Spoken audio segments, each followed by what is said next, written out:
بسم الله الرحمن الرحيم إني أرى في المنام أني أذبحك فانظر ماذا ترى قال يا أبت افعل ما تؤمر ستجدني إن شاء الله من الصابرين.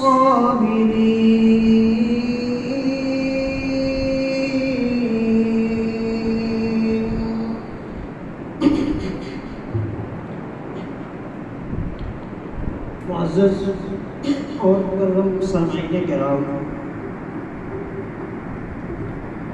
قربانی یہ ایک عظیم الشان واقعے کی یادگار ہے۔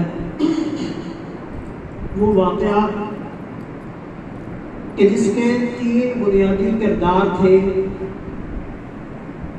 حکم دینے والا رب جلیل تھا،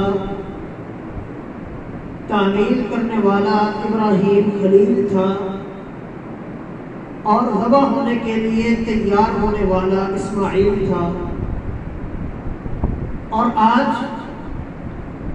جب ہم قربانی کرتے ہیں تو ہماری چھری تلے بکرے کا گلا ہوتا ہے یا دمبے کا گلا ہوتا ہے، لیکن ابراہیم علیہ السلام کی قربانی ایسی عظیم الشان اور لازوال قربانی تھی کہ ان کی چھری کے تلے بکرا یا دمبا نہیں تھا، بلکہ ان کی چھری کے تلے ان کا اکلوتا فرزند تھا، اکلوتا لخت جگر تھا۔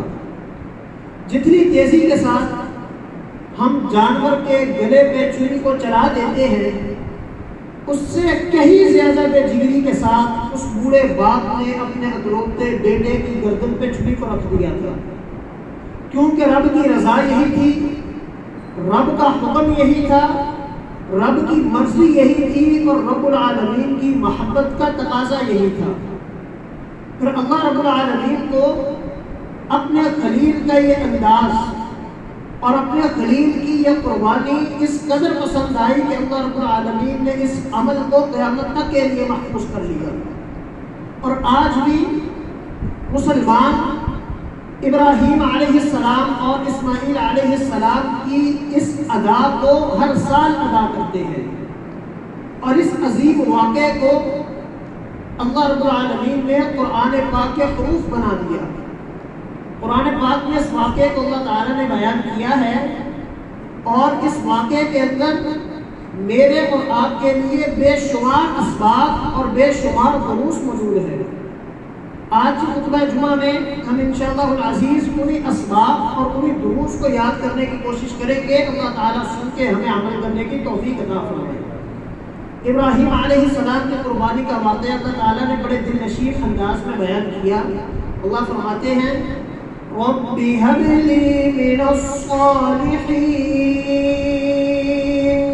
فبشرناه بغلام حليم فلما بلغ معه السعي قال يا بني إني أرى في المنام أني أذبحك فانظر ماذا ترى قال يا أبت افعل ما تؤمر ستجدني إن شاء الله من الصابرين۔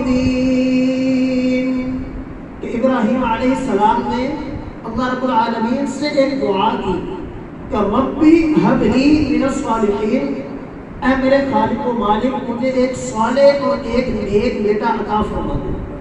اب اس ایک مختصر سی دعا کے اندر ابراہیم علیہ السلام نے کئی مسئلے سیدھے کر دیے ہیں اور کئی عقیدے سمجھا دیے ہیں۔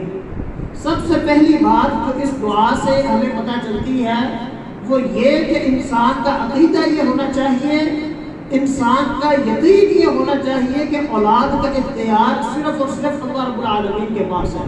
اولاد دینے کا اختیار، اولاد دینے کی اتھارٹی یہ اللہ رب العالمین کے علاوہ اور کسی کے پاس نہیں ہے۔ اور اس بات کو اللہ تعالیٰ نے قرآن پاک میں بیان کیا. رب العالمین فرماتے ہیں لِلَّهِ مُلْكُ السَّمَاوَاتِ وَالْأَرْضِ يَخْلُقُ مَا يَشَاءُ يَهَبُ لِمَن يَشَاءُ إِنَاثًا وَيَهَبُ لِمَن يَشَاءُ الذُّكُورَ أَوْ يُزَوِّجُهُمْ ذُكْرَانًا وَإِنَاثًا وَيَجْعَلُ مَن يَشَاءُ عَقِيمًا إِنَّهُ عَلِيمٌ قَدِيرٌ. فرمایا اولاد دینے کا اختیار صرف اور صرف اللہ رب العالمین کے پاس ہے. جس کو چاہتا ہے بیٹے عطا کرتا ہے, جس کو چاہتا ہے بیٹیاں عطا کرتا ہے, جس کو چاہتا ہے بیٹے بھی اور بیٹیاں دونوں عطا کرتا ہے, اور جس کو چاہتا ہے بانٹ کر دیتا ہے. یہ مرضی صرف اور صرف رب العالمین کی ہے. تو پہلا عقیدہ جو ابراہیم علیہ السلام کے واقعے سے ہمیں پتہ چلا, پہلا سبق کہ جس کو یاد کرنے کی اور پختہ کرنے کی بڑی ضرورت ہے کہ اولاد دینے کا اختیار صرف اور صرف اللہ رب العالمین کے پاس ہے. اگر جانور کی قربانی کرنا, جانور کے گلے پہ چھری چلانا یہ ابراہیم علیہ السلام کی سنت ہے, تو یاد رکھیے کہ اولاد کو طلب کرنے کے لیے صرف اور صرف رب العالمین کو پکارنا یہ بھی ابراہیم علیہ السلام کی سنت ہے. آج لوگوں نے اپنے عقیدوں کو خراب کر دیا, اپنے عقیدے برباد کر لیے. اولاد کے حصول کے لیے کبھی کسی دربار میں, کبھی کسی مزار میں, کبھی کسی خانقاہ میں, کبھی کسی دربار پہ, درگاہ میں, کسی آستانے پہ, کسی قبر پہ, کسی دیری پہ, حتیٰ کہ کبھی درخت کے پاس, کبھی کسی پتھر کے پاس, کبھی کسی آستانے کے پاس اولاد لینے کے لیے جاتے ہیں. یہ بات یاد رکھیے کہ اولاد دینے کا اختیار اللہ کے پاس ہے, اور اللہ رب العالمین کو چھوڑ کے کسی اور سے اولاد طلب کرے گا یا کسی اور کی طرف دیکھے گا اولاد کے حصول کے لیے, تو اپنا ایمان خراب کرے گا, اپنا عقیدہ برباد کرے گا, اپنا مان خراب کرے گا, اپنی عزت برباد کرے گا, اور ہاتھ میں کچھ بھی نہیں آئے گا. اولاد دینے کا اختیار صرف اللہ رب العالمین کے پاس ہے. یہ سبق دیا ہے ہمیں ابراہیم علیہ السلام کے دعا میں ربی ہب لی من الصالحین. اور دوسرا سبق جو ہمیں ملتا ہے وہ یہ کہ انسان اولاد رب سے مانگے اور نیک اور صالح اولاد مانگے. یہ نہ انسان کبھی خیال میں آ جائے یا تصور میں آ جائے کہ یا نہ بیٹا دے دے, بے شک بڑا ہو کے وہ بدماشیاں کرتا رہے, بیٹا دے دے بڑا ہو کے اس کا کریکٹر ہی ٹھیک نہ ہو. کبھی بھی ایسی دعا نہ انسان کے ذہن و گمان میں بھی نہ آئے. جب بھی اللہ سے انسان بیٹے کی دعا مانگے اولاد کے حصول کے لیے, رب کا دروازہ کھٹکھٹائے, تو اللہ رب العالمین سے صالح بیٹا مانگے, نیک اولاد کی فرمائش کرے. اور جو اللہ والے ہوتے ہیں, اللہ کے نیک بندے ہوتے ہیں, انہیں اولاد کی ولادت سے قبل ہی ان کی تربیت کی فکر ہوا کرتی ہے. اولاد کی ولادت سے قبل ہی انہیں اپنی اولاد کے نیک ہونے کی فکر ہوا کرتی ہے. یہ تو ابراہیم علیہ السلام ہے جو اللہ سے نیک اور صالح بیٹا مانگ رہے ہیں. ایک اور پیغمبر کا ذکر اللہ تعالیٰ نے قرآن پاک میں کیا ہے, زکریا علیہ السلام. وہ بھی بزرگی میں, بڑھاپے میں اللہ تعالیٰ سے بیٹا طلب کرتے ہیں, اور ان کے الفاظ کیا ہے قرآن پاک پہ غور کیجیے. اللہ فرماتے ہیں کافہا یا عین صاد ذکر رحمت ربک عبدہ زکریا اذ نادى ربه نداء خفيا قال رب إني وهن العظم مني واشتعل الرأس شيبا ولم أكن بدعائك رب شقيا وإني خفت الموالي من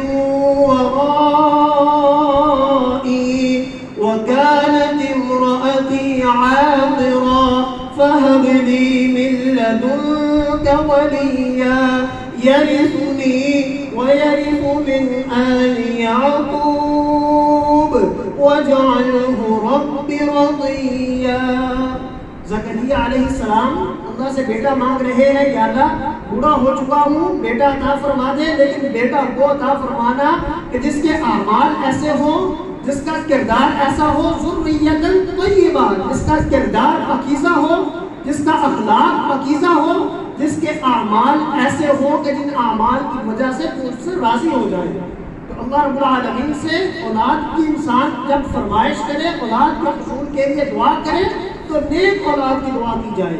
ابراہیم علیہ السلام نے نیک اولاد مانگی ہے اور کہا کیا رب ہب لی من الصالحین، یا اللہ صالح بیٹا عطا فرما دے۔ یہ جو لفظ صالح ہے یہ بھی بڑی توجہ چاہتا ہے۔ رب ہب لی من الصالحین، صالحیت میں سمجھتا ہوں کہ یہ انسانیت کی معراج ہے۔ انسان کے اندر جتنی بھی صفات ہیں، اچھی صفات، ان تمام صفات میں سب سے اعلیٰ صفت صفت صالحیت ہے، اور یہ ایسی صفت ہے کہ جس کی فرمائش اللہ رب العالمین سے اللہ کے پیغمبروں نے کی ہے۔ یہاں پہ تو ابراہیم علیہ السلام یہ فرما رہے ہیں نا یا اللہ جو بیٹا عطا فرمانا وہ بیٹا صالح ہو۔ ایک اور مقام پہ ابراہیم علیہ السلام نے اپنے لیے بھی یہ دعا کی ہے۔ اللہ فرماتے ہیں ابراہیم نے رب کا دروازہ کھٹکھٹایا، کیا دعا مانگی؟ رب هب لي حكما والحقني بالصالحين، یا اللہ مجھے اپنے نیکوکار بندوں میں شمار فرما لے۔ اس کے ساتھ ساتھ یوسف علیہ السلام کہ جن کو دین کے اعتبار سے بھی اور دنیا کے اعتبار سے بھی اللہ رب العالمین نے مقام بلند سے سرفراز فرمایا کہ دینی اعتبار سے سب سے بڑا منصب نبوت کا وہ یوسف علیہ السلام کو اللہ نے عطا فرمایا، اور دنیاوی لحاظ سے بادشاہت بھی اللہ رب العالمین نے عطا فرمائی۔ بادشاہت ملنے کے بعد، نبوت ملنے کے بعد یوسف علیہ السلام کی دعا کیا ہے؟ اللہ رب العالمین کو پکارتے ہیں، کیا مانگتے ہیں، کیا سوال کرتے ہیں؟ رب قد آتیتنی من الملک وعلمتنی من تأویل الاحادیث فاطر السماوات والارض انت ولی فی الدنیا والآخرہ توفنی مسلما والحقنی بالصالحین۔ یوسف علیہ السلام نے بھی یہ دعا کی، یا اللہ مجھے اپنے نیکوکار، اپنے صالح بندوں کے اندر شمار فرما لے، میرا انجام بھی صالحین میں فرمانا، مجھے قیامت کے دن صالحین کی صف میں سے اٹھانا۔ اس کے ساتھ ساتھ ایک اور پیغمبر کا اللہ نے قرآن میں ذکر کیا ہے، سلیمان علیہ السلام، ان کو بھی اللہ تعالیٰ نے نبوت بھی عطا کی ہے، بادشاہت بھی عطا کی ہے، انسانوں پہ حکمرانی، ہواؤں پہ حکمرانی، جانوروں پہ، پرندوں پہ حکمرانی عطا کی ہے۔ سارا کچھ ملنے کے بعد سلیمان علیہ السلام نے بھی اللہ کا دروازہ کھٹکھٹایا ہے۔ ہر نعمت ملنے کے بعد اللہ تعالیٰ سے کچھ اور مانگ رہے ہیں، کچھ خاص مانگ رہے ہیں۔ وہ کیا مانگا؟ رب اوزعنی ان اشکر نعمتک التي انعمت علی وعلى والدی وان اعمل صالحا ترضاه وادخلنی برحمتک فی عبادک الصالحین۔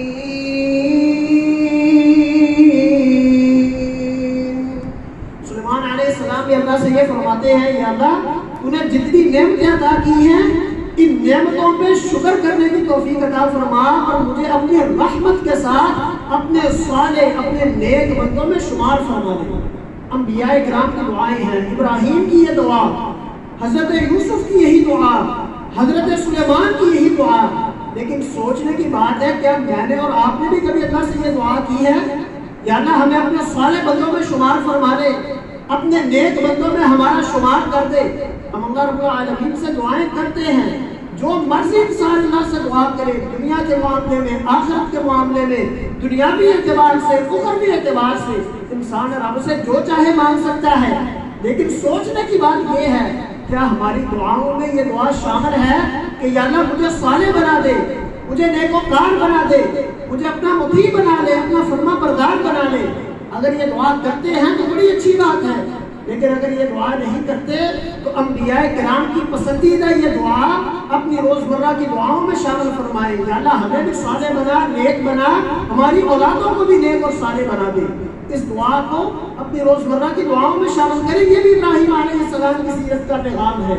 پھر اس کے بعد اللہ فرماتے ہیں، جب ابراہیم نے ان سے یہ دعا کی، ربی حب لی من الصالحین، یا اللہ صالح بیٹا عطا فرما، فبشرناہ بغلام حلیم، تو ہم نے ابراہیم کو کہا، اے ابراہیم تجھے ایسا حلیم، ایسا پردبار بیٹا عطا کریں گے کہ اگر تم اس کی گردن پہ چھری بھی چلا دے تو تیرے سامنے اس تک بھی نہیں کرے گا۔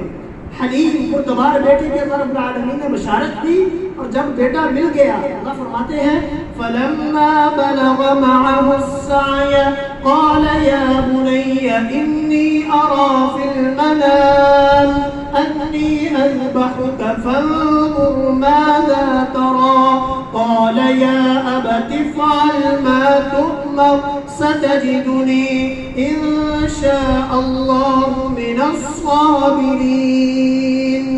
جب بیٹا بلوغت کی عمر کو پہنچا، دوڑ دھوپ کرنے کے قابل ہو گیا، جب ابراہیم علیہ السلام کو امید کی ایک کرن دکھائی دی کہ اب یہ بیٹا میرے مستقبل کا سہارا بنے گا، اب یہ بیٹا میرے کندھوں سے بوجھ کم کرے گا، اب یہ بیٹا میرا ہاتھ بٹائے گا، اب یہ میرا بیٹا جوان ہو گیا، میرا بازو بنے گا۔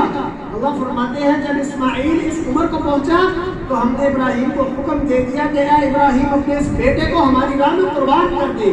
ابراہیم علیہ السلام نے رب کا حکم سنا، سر تسلیم خم کر دیا، آ کے بیٹے سے مخاطب ہوئے یا بنی انی اری فی المنام انی اذبحک فانظر ماذا تری۔ یہ جملہ بڑا ہی قابل غور ہے۔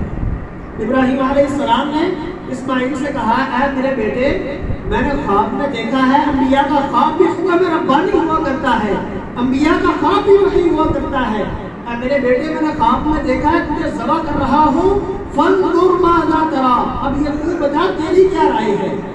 اسماعیل علیہ السلام سے ان کی رائے پوچھی ہے، تو اس میں ایک سبق ہمارے لیے یہ ہے کہ جب ہم اولاد کے بارے میں کوئی فیصلہ کریں تو اولاد سے مشاورت کر لینی چاہیے، بجائے اس کے کہ اولاد کے اوپر حکم ٹھوسنے کی بجائے یا اولاد کو آرڈر دینے کی بجائے اولاد سے مشاورت کر لی جائے، اولاد سے مشورہ کر لیا جائے، اور مشورہ بھی پیار کے ساتھ، محبت کے ساتھ، ان کو راحت پہنچا کے ان سے مشورہ کرنا چاہیے۔ یہ بھی خلیل اللہ علیہ السلام کی سنت ہے۔ اب دیکھیں کتنا پیارا اور دل نشین انداز ہے، گفتگو کا آغاز کتنے پیارے انداز سے کیا، یا بنیا اے میرے بیٹے، کتنے شیریں الفاظ ہیں، کتنے میٹھے الفاظ ہیں، انی اری فی المنام انی اذبحک۔ پھر موضوع مشاورت جو ہے وہ بڑے دل نشین انداز میں بیٹے کے سامنے پیش کر دیا کہ میرا مشورہ یہ ہے، رب کا حکم یہ ہے۔ پھر فرمایا فانظر ماذا تری، کتنا اختتام کتنا عجیب ہے، فانظر ماذا تری، اب تو بتا تیرا کیا خیال ہے۔ تو بیٹا بھی تو خلیل اللہ کا تھا، بیٹا بھی تو باپ کی طرح کا ہوگا، جیسے باپ رب کے حکم کے سامنے سر تسلیم خم کرنے والا، ویسے ہی بیٹا رب کے حکم کے سامنے سر تسلیم خم کرنے والا۔ جب باپ نے کہا نا فانظر ماذا تری، تو اسماعیل نے آگے سے کہا یا ابت افعل ما تؤمر، یا ابت افعل ما تؤمر ستجدنی ان شاء اللہ من الصابرین۔ باپ کہہ رہا ہے بیٹا مجھے حکم ہو گیا ہے میں تجھے ذبح کر دوں۔ اپنے ذبح ہونے کا حکم سن کے اسماعیل علیہ السلام نے آگے سے منہ نہیں بنایا، بیزاری کا اظہار نہیں کیا، لہجے میں سختی نہیں آئی، بیزاری نہیں آئی، بلکہ کتنے پیارے انداز میں کہا اپنے ذبح ہونے کی بات سن کے یا اباتی، اے میرے پیارے ابا جان۔ انداز تخاطب دیکھیں اسماعیل کا۔ آج تو والدین اگر مزاج کے خلاف تھوڑی سی بات کر دیں تو اولاد منہ بنا لیتی ہے، ناک منہ چڑھانا شروع کر دیتی ہے۔ اسماعیل علیہ السلام کا قصہ یہ اپنی اولادوں کے ذہن میں اتاریے، یا اباتی، ابا جان حکم ہوا مجھے ذبح کرنے کا، افعل ما تؤمر، جو حکم ہوا ہے کر گزریے۔ اسی لیے تو کہا تھا کہ یہ فیضان نظر تھا یا مکتب کی کرامت تھی، سکھائے جس نے اسماعیل کو آداب فرزندی۔ اور اقبال نے بھی کہا تھا کہ باپ کا علم نہ بیٹے کو اگر اثر ہو پھر پسر لائے کے میراث پدر کیوں کر ہو، جیسا باپ ویسا بیٹا، افعل ما تؤمر ستجدنی ان شاء اللہ من الصابرین۔ ابا جان جس بات کا حکم ہوا کر گزریے، مجھے صبر کرنے والا پائیں گے۔ اللہ فرماتے ہیں فلما اسلما وتله للجبین وناديناه ان يا ابراهيم قد صدقت الرؤيا إنا كذلك نجزي المحسنين إن هذا لهو البلاء المبين۔ وفديناه بذبح عظيم. اللہ فرماتے ہیں دونوں باپ بیٹا تیار ہو گئے, مطیع ہو گئے. باپ چھری چلانے کے لیے تیار ہے, بیٹا ذبح ہونے کے لیے تیار ہے. باپ بیٹے کی قربانی دینے کے لیے تیار ہے اور بیٹا اپنی جان کی قربانی دینے کے لیے تیار ہے. اللہ فرماتے ہیں جب لٹا دیا ہم نے آواز دی, قد صدقت رؤیا, اے میرے خلیل تو نے اپنا وعدہ پورا کر دکھایا, اپنا خواب سچا کر دکھایا. ہمیں پتہ چل گیا, ہم نے دنیا والوں کو بتا بھی دیا, سمجھا بھی دیا کہ جہاں پہ رب کا حکم آ جائے وہاں پہ میرا خلیل سب قربان کر سکتا ہے, رب کے حکم سے روگردانی نہیں کر سکتا. قد صدقت رؤیا, ابراہیم تو نے اپنا خواب سچ کر دکھایا. ان ھذا لہو البلاء المبین. اللہ فرماتے ہیں یہ بہت بڑی آزمائش تھی کہ لخت جگر تھا, نور نظر تھا, راحت جان تھی, پھر دعاؤں سے لیا, التجائیں کر کے دیا, پھر بڑھاپے میں ملا, اکلوتی اولاد, پہلوٹا بیٹا, اکیلا وارث, اور بیٹا بھی وہ بڑا فرما بردار ہے, بڑا مطیع ہے, باپ کے حکم پہ سر تسلیم خم کرنے والا. اللہ تعالیٰ فرماتے ہیں ان ھذا لہو البلاء المبین, یہ بہت بڑی واضح اللہ رب العالمین نے اپنے خلیل کی آزمائش کی کہ جس میں خلیل اللہ علیہ السلام پورا اترے. جب قربانی کر دی اور اللہ رب العالمین نے اس کے جگہ پہ اسماعیل علیہ السلام کی جگہ پہ دمبے کو بھیجا, وہ قربان ہو گیا. پھر قربانی کرنے کے بعد ابراہیم علیہ السلام کو اللہ نے انعامات کیا دیے. قرآن پاک کی آیات کو سن لیں, اپنی بات کو میں ختم کرتا ہوں. اللہ فرماتے ہیں میرے ہم نے انعام کیا دیا. وَتَرَكْنَا عَلَيْهِ فِي الْآخِرِينَ سَلَامٌ عَلَى إِبْرَاهِيمَ كَذَلِكَ نَجْزِي الْمُحْسِنِينَ وَبَشَّرْنَاهُ بِإِسْحَاقَ نَبِيًّا مِّنَ الصَّالِحِينَ وَبَارَكْنَا عَلَيْهِ وَعَلَى إِسْحَاقَ وَمِن ذُرِّيَّتِهِمَا مُحْسِنٌ وَظَالِمٌ لِنَفْسِهِ مُبِينٌ. جب بیٹے کو قربان کیا اللہ کے راستے میں, اللہ رب العالمین نے انعام کیا دیا. فرمایا میں نے ابراہیم علیہ السلام کا ذکر قیامت تک کے لیے محفوظ کر لیا. آج بھی ہر سال سنت ابراہیمی کی یاد کو تازہ کیا جاتا ہے, اور اس سے بڑھ کے اللہ نے اپنے خلیل کا ذکر کیسے محفوظ کیا کہ آج کسی مسلمان کی نماز اس وقت تک مکمل نہیں ہوتی جب تک ابراہیم علیہ السلام کا ذکر نہ کر دیا جائے. کما صلیت علی ابراہیم وعلی آل ابراہیم کما بارکت علی ابراہیم وعلی آل ابراہیم. پھر اللہ رب العالمین نے کیا انعام دیا ابراہیم علیہ السلام کو.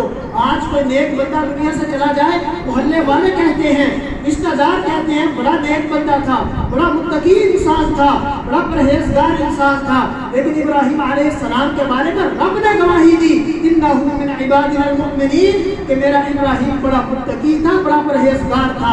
پھر اگلا انعام اللہ رب العالمین نے کیا دیا. اللہ رب العالمین فرماتے ہیں سلام علی ابراہیم. آج کوئی انسان اپنی قوم کے لیے قربانی دے, قوم سلام پیش کرتی ہے. کوئی اپنی برادری کے لیے قربانی دے, برادری سلام پیش کرتی ہے. کوئی ملک کے لیے قربانی دے, پورا ملک سلام پیش کرتا ہے. خلیل اللہ نے رب العالمین کو خوش کرنے کے لیے قربانی دی. خلیل اللہ کو سلام کے رب العالمین نے آسمان سے بھیجا ہے. سلام علی ابراہیم. اللہ رب العالمین نے سب سے بڑا انعام جو دیا کہ جتنے بھی انبیاء آئے سارے ابراہیم علیہ السلام کی نسل سے آئے, اسحاق علیہ السلام کی نسل سے سارے انبیاء کو اللہ نے مبعوث فرمایا. اور جب ختم المرسلین جناب محمد رسول اللہ صلی اللہ علیہ وسلم کی باری آئی, آپ صلی اللہ علیہ وسلم کو بھی اللہ رب العالمین نے ابراہیم کی آگ سے پیدا کیا, اسماعیل علیہ السلام کی آگ سے پیدا کیا. جد الانبیاء کے منصب پہ اللہ رب العالمین نے خلیل اللہ کو فائز کیا ہے. یہ سارے انعامات ملے, یہ سارے مرتبے ملے, یہ سارے فضائل ملے, لیکن قربانی کرنے کے بعد ملے. پتہ یہ چلتا ہے, سبق یہ ملتا ہے کہ اگر انسان کے دل میں یہ خواہش ہو, یہ تمنا اور آرزو ہو کہ میں نے رب العالمین کے لیے ہر چیز کو قربان کر دینا ہے, اللہ رب العالمین دنیا میں بھی سرفرازی عطا فرماتے ہیں, آخرت میں بھی کامیابی عطا فرماتے ہیں کہ دانا مٹی میں مل کر گل و گلزار ہوتا ہے. سبحانک اللہم و بحمدک اشہد ان لا الہ الا انت استغفرک و اتوب